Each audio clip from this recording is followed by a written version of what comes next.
My boyfriend and I recently went to Europe. It was my first time traveling outside of the country, so I didn't really know what I was doing, and I ended up spending a lot of money.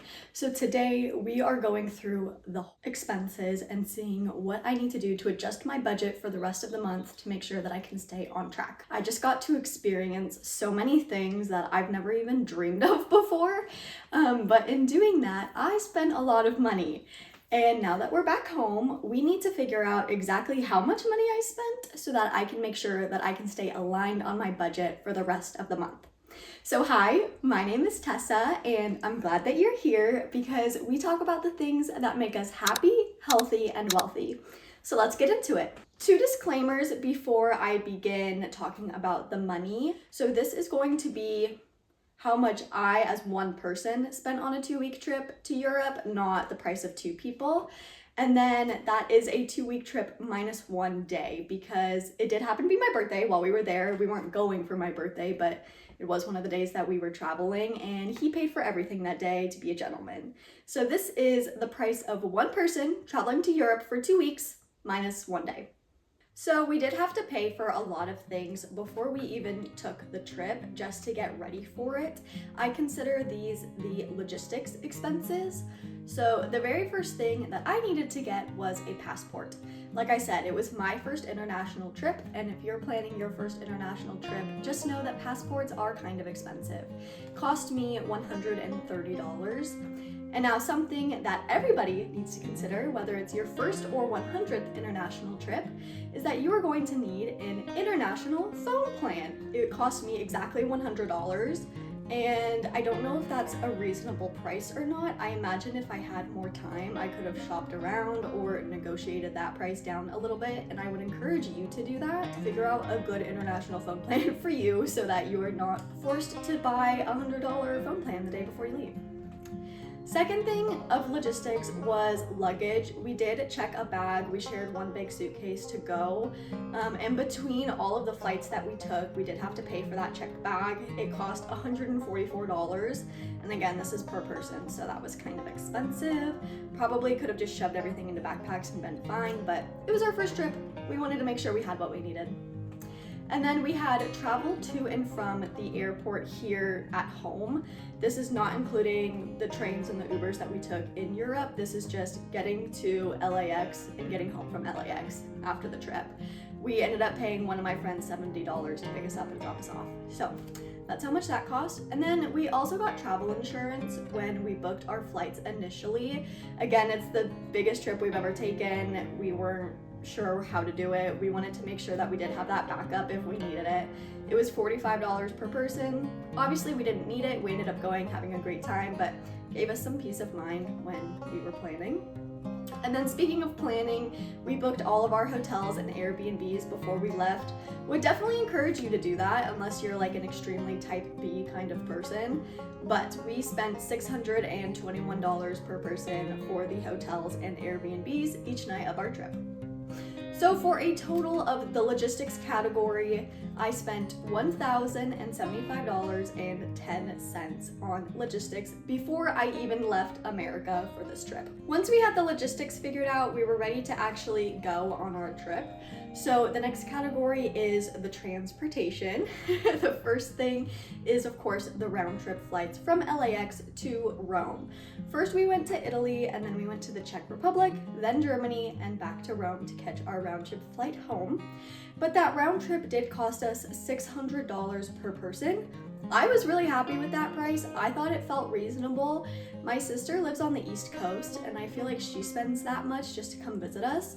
So to spend $600 to get to a whole other continent felt very reasonable to me. And then once we were there, we did take buses, trains, Ubers, shuttles, etc. just to get around. And trust me when I say we averaged 28,000 steps a day to avoid paying for stuff like this. And we still ended up spending $154 per person. And then we had transportation between countries. So like I said, we took the bus, train, shuttle, Uber. Those were for things like day trips, to get to museums, to get to restaurants we wanted to go to. That was all within a specific country.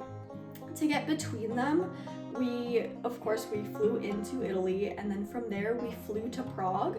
Then we took an 8-hour train ride to Germany, and then we flew back to Italy to catch our round flights. So that international with between country transportation cost us only $260. So comparing that to the $154 of just trying to get around each city that we stayed in, makes me feel like that's even less reasonable, but the $260 just to hop around to the different countries we wanted to visit felt more reasonable. So altogether, transportation cost me $1,014.27.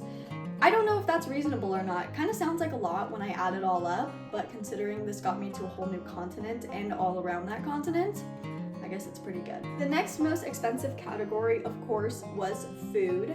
We broke this down into meals and snacks. Snacks only cost us $65 per person, and I have to say, compared to America, Europe has us beat for the cost of food because everything we got was so darn cheap and good quality. So I was very pleased with only spending $65 per person on snacks, considering this is everything we bought at the airport, which we know those prices are going to be more expensive anyway. This was every time we went out to dessert, which was literally every night. I've never ate so much gelato in my life.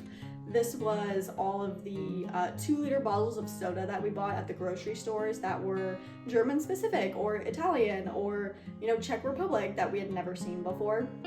This was the gummy bears that we bought at the Haribo headquarters in Germany. So we bought a lot of snacks, but only ended up paying $65 per person. Super pleased with that. And then, of course, that's not including meals. So we ate breakfast, lunch, dinner every single day, and we spent $344 on that. Again, I feel like that is an extremely reasonable price for having been abroad for 15 days. I think only spending about $350 per person is, quite a steal compared to what the prices would be in America. Although I do have to say, just like we split all of the expenses 50-50, we also split a lot of our meals. So this is technically probably one meal, the half price of one meal, because we didn't each order our own individual meals at every restaurant, if that makes sense. But altogether for food, we only spent $409.41 per person. I think that's the best category of this whole sheet because we ate so much food. That was the best part of the trip, of course. It's what I was looking the most forward to. And to only spend like $400, sign me up. I'd go again. I'd spend that much money every single day if I could. Next was the money that we spent for entertainment. My boyfriend's kind of a history nerd, so we spent a lot of money seeing things that we had to buy tickets for. But I'm glad that we did it. It was super amazing to see all of the things that before I had only experienced through textbooks or seeing images online. So we bought a lot of tickets to go to museums, churches, castles, just different things like that. In total, we saw 12 of the 15 days that we were there. We went to 12 different sites, which I think is pretty impressive. These were things like the Vatican museums, St. Peter's Basilica, the Pantheon, the Colosseum, the Roman Forum, Salzburg Castle, Nuremberg Castle, Dachau, just different things that we had to pay to enter, and then we got to walk around and explore. So of the 12 that we saw, we paid $126.22 per person, which honestly averaged to about $10 per site. I think that's very reasonable. I was happy to pay that to experience everything that we got to. So I would definitely encourage you to do your research if you're going on an international trip and see everything that you want to see, because when in Rome, right? You got to take advantage of it. You never know when you're going to go back. And then under this category of entertainment, we also have the souvenirs that we bought. I bought everyone in my family a little something from the trip, and I know that my boyfriend Ryan did as well. So total, we spent $15.75 on little trinkets. So that is a total of $141.97 in the entertainment category. And then the next category is just miscellaneous. These were things that didn't really fit into any of the aforementioned categories, or that I just didn't know what exactly they were. So, very first thing, was buying a charger. Nobody told us that Europe has different outlets than America. I was not prepared for that. So imagine our shock when we get to Europe and can't charge our phones. Yeah, it was a little stressful. We ended up spending $4.20 per person, so it was like right around $9 for a charger that could actually plug into a European wall. And I think we got charged a lot for that. I don't think a charger should have costed $9. We got it at like a scammy tourist place, but we needed one like ASAP because our phones were going to die after, you know, being on a 12-hour flight. So that is something that we had to buy. Plan ahead though. I'm sure you can get one cheaper on Amazon if you know that you need it. The next thing, and I refused to Venmo him back for this, was the bathroom. He spent 50 cents going pee. I was happy to hold it. I would not pay to go to the restroom ever. I just waited until I could find a public one, but he wanted to go.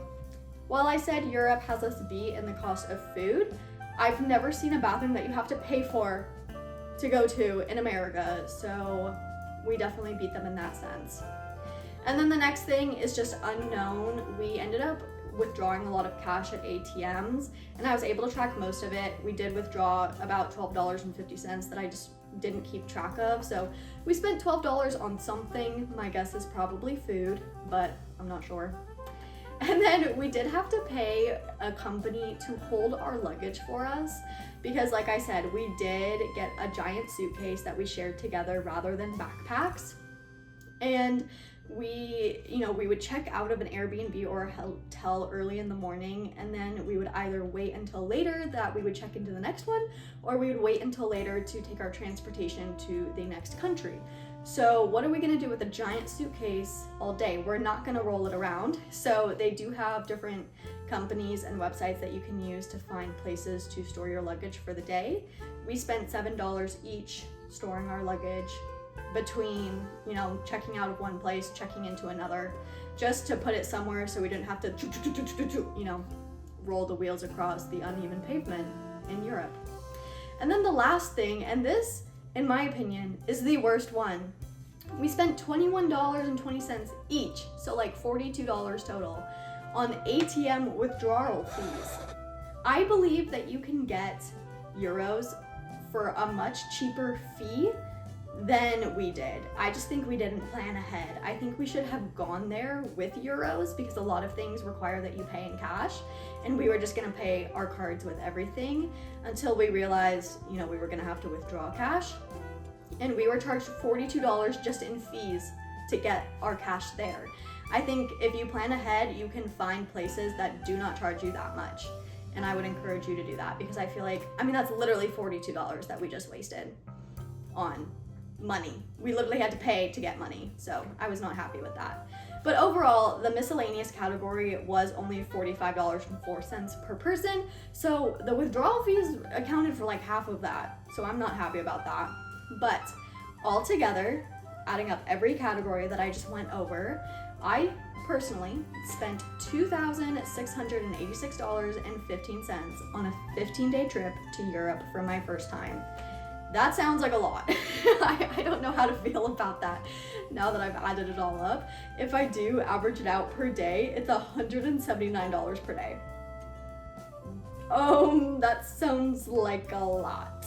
I don't know if that's reasonable with this being my first trip. So if you've taken a trip before, please tell me if that's reasonable. Actually, just tell me it is reasonable to make me feel good. There's nothing I can do about it now, so don't make me stress out about spending that much money. Just everyone comment right now and tell me how reasonable that is and how I got such great deals on everything.